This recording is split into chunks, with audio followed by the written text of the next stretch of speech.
اور ماں یہ پہلی درسگاہ ہے بیٹوں کی تربیت کی. اور آج ہم کیا کرتے ہیں؟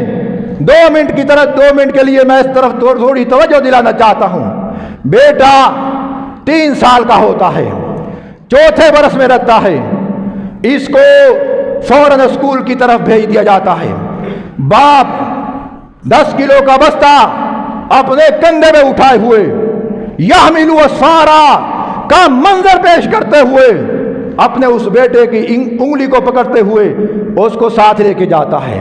یا کبھی ایسا ہوتا ہے، بلکہ عام دیکھا گیا، کندھوں پہ بٹھایا بیٹے کو، ہاتھ میں بکسا پکڑا ہوا ہے اور جا رہے ہیں کہاں جی؟ پڑھانے کے لیے.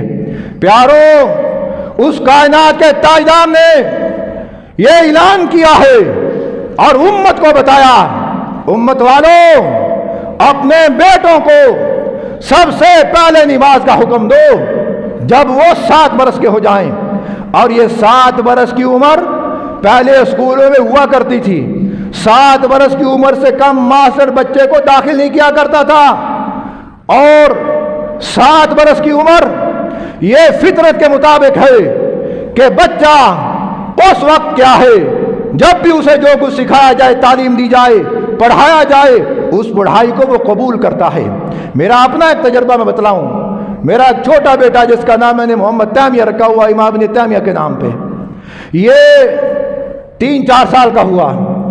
اس کی امی کہنے لگی اس کو قاری صاحب کے پاس بٹھاؤ. کہ دماغ ٹھیک ہے، ابھی سے اس کو قاری صاحب کے پاس بٹھاؤں؟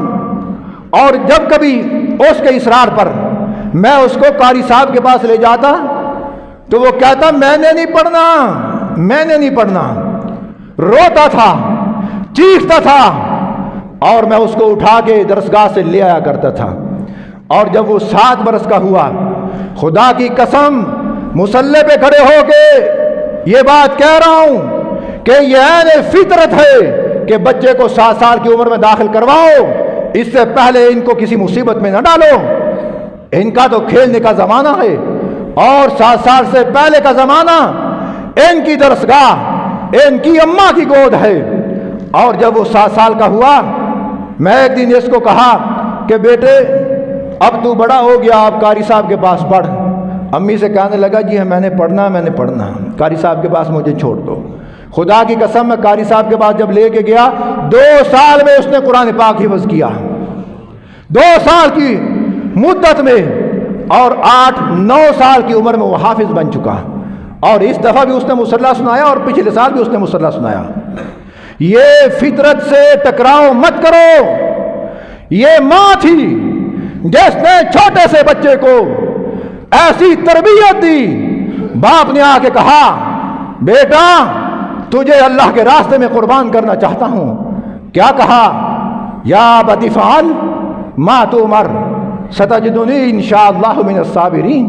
آپ مجھے اللہ کے راستے میں ذبح کرو، میں تیار ہوں، اور آپ مجھے صابرین میں سے پاؤ گے. مزید بیانات کے لیے الشیخ حافظ حسین احمد کے چینل کو سبسکرائب کریں. الشیخ حافظ حسین احمد.